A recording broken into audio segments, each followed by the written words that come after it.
دنیا کی تاریخ میں چند ہی قومیں ایسی گزری ہے۔ ایران جو ایک وقت میں دنیا کی سب سے طاقتور سلطنت تھی، جہاں سے ہخامنشی سلطنت اٹھی۔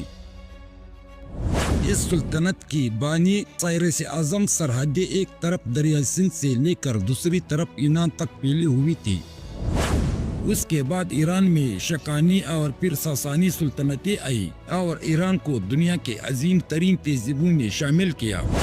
لیکن 7ویں صدی عیسوی میں حضرت عمر فاروق رضی اللہ عنہ کی دور خلافت میں اسلامی لشکر نے ایران کی سرزمین پر قدم رکھا اور قادسیہ، جلولہ اور نہاون جیسی جنگوں نے ایرانی سلطنت کا خاتمہ کر دیا۔ ایران اسلام کی زیر سایہ آ گیا، مگر اس نے عربی تہذیب میں جذب ہو کر بھی اپنا علمی، فکری اور ثقافتی اثر قائم رکھا۔ پھر 1501 عیسوی میں ایک اہم تبدیلی آئی۔ ایران صفوی سلطنت کے تحت شیعہ اسلام کی ریاست بن گیا۔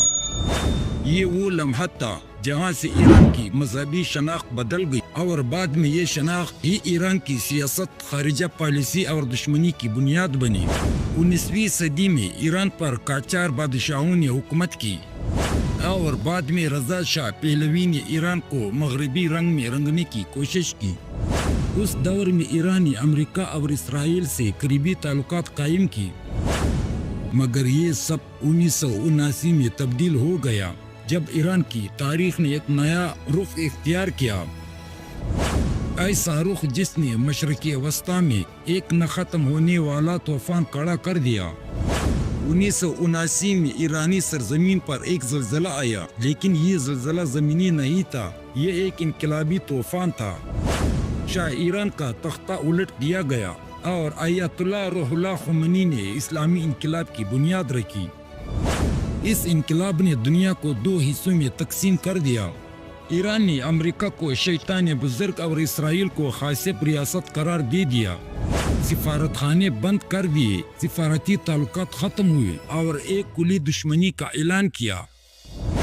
یہی وہ وقت تھا جب ایران اور اسرائیل آمنے سامنے آ گئے۔ ایران نے فلسطینی تحریکوں جیسے حماس اور لبنانی حزب اللہ کو عسکری اور مالی مدد دینا شروع کی۔ لبنان، غزہ، شام اور عراق میں ایران کے پراکسی قوتیں بننے لگے۔ ایران نے کہا کہ ہم بیت المقدس کی آزادی تک چین سے نہیں بیٹھیں گے۔ اسرائیل نے ایران کو ایک مسلسل خطرہ سمجھا اور جوابی اقدامات شروع کی۔ چپکے سے ایران کے نیوکلیئر پروگرام پر نظر رکھی گئی، سائنسدانوں کو نشانہ بنایا گیا اور سائبر حملے کیے گئے، مگر ایران نے ہار نہیں مانی، وہ آگے بڑھتا رہا۔ 2000 عیسوی کے بعد ایران کا جوہری پروگرام عالمی خبروں کی زینت بن گیا۔ ایران کہتا ہے کہ یہ پرامن مقاصد کے لیے ہے، مگر اسرائیل اور امریکہ کو ڈر ہے کہ ایران ایٹمی ہتھیار بنانا چاہتا ہے اور اگر ایسا ہوا تو اسرائیل کی بقا خطرے میں پڑ جائے گی۔ اسرائیل نے ایران کے نیوکلیئر سائنسدانوں کو ایک ایک کر کے مارنا شروع کیا۔ ایران نے یمن میں حوثی باغیوں کو، عراق میں شیعہ ملیشیاؤں کو، شام میں بشار الاسد کو اور لبنان میں حزب اللہ کو مکمل سپورٹ دی۔ یہ سب گروہ اسرائیل کے خلاف کھڑے تھے۔ اسرائیل نے ان ٹھکانوں پر حملے کیے اور ایران نے ان حملوں کا جواب پراکسی وار سے دیا۔ 2020 میں اسرائیل نے عرب ممالک سے دوستی شروع کی۔ بحرین، مراکش، سوڈان، ایران نے ان معاہدوں کو غداری قرار دیا اور اسرائیل کی گھیراؤ کی پالیسی اپنائی۔ اپریل 2024 ایران نے پہلی بار اسرائیل پر براہ راست ڈرون اور میزائل داغے۔ یہ ایک تاریخی لمحہ تھا۔ اسرائیل نے فوری طور پر ایران کے اندر جوابی حملے کیے۔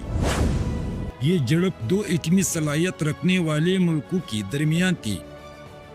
اگر مکمل جنگ چھڑ گئی تو نہ صرف ایران اور اسرائیل بلکہ شام، لبنان، یمن، سعودی عرب، امریکہ اور روس بھی اس لپیٹ میں آ جائیں گے۔ تیل کی قیمتیں بڑھ جائیں گی، عالمی معیشت ہل جائے گی اور لاکھوں جانیں خطرے میں پڑ جائے گی۔ یہ صرف 2 قوموں کا جھگڑا نہیں، یہ ایک نظریے، ایک شناخت، ایک تاریخ کی جنگ ہے۔ کیا دنیا ایک اور بڑی جنگ کے لیے تیار ہے یا کوئی نئی راہ نکالی جا سکتی ہے؟ 13 جون 2025 کو جمعے کے دن تقریباً رات کے 2 بجے کے بعد اسرائیل نے ایران پر حملہ کیا۔ اسرائیل نے ایران کے تہران، ہمدان، اصفہان، تبریز، بندر عباس، شیراز اور دیگر حساس فوجی اور ایٹمی مقامات کو نشانہ بنایا۔ رپورٹس کے مطابق حملے میں کم سے کم 6 اعلیٰ سطحی جنرل اور 9 نیوکلیئر سائنٹسٹ جان سے گئے، جن میں نمایاں طور پر یہ شامل ہے major general Mohammad Bagheri, chief of staff Iran مسلح افواج، حسین سلامی، غلام علی راشد، امیر علی حاجیزادہ، داؤد شیخیان، طاہر پور۔ نیوکلیئر ماہرین میں فردون عباسی، محمد محمدی اور مزید 7 سائنٹسٹ شامل تھے۔ وفاقی ذرائع کے مطابق مجموعی طور پر کم سے کم 78 ایرانی شہید ہو گئے، جن میں عام شہری اور فوجی شامل تھے۔ زخمیوں کی تعداد تقریباً 320 درج کی گئی۔ کل 13 جون 2025 کو ایران نے اسرائیل پر جوابی حملہ کیا۔ اسرائیل کا شہر تل ابیب کو سب سے زیادہ نشانہ بنایا گیا۔ ایران نے کل اسرائیل کے تل ابیب شہر کو براہ راست حملے کا نشانہ بنایا اور کچھ حملے یروشلم اور دوسرے علاقے میں بھی ہوئے۔ یہ ایران کی جانب سے اسرائیل پر اب تک کا سب سے بڑا میزائل اور ڈرون حملہ تھا۔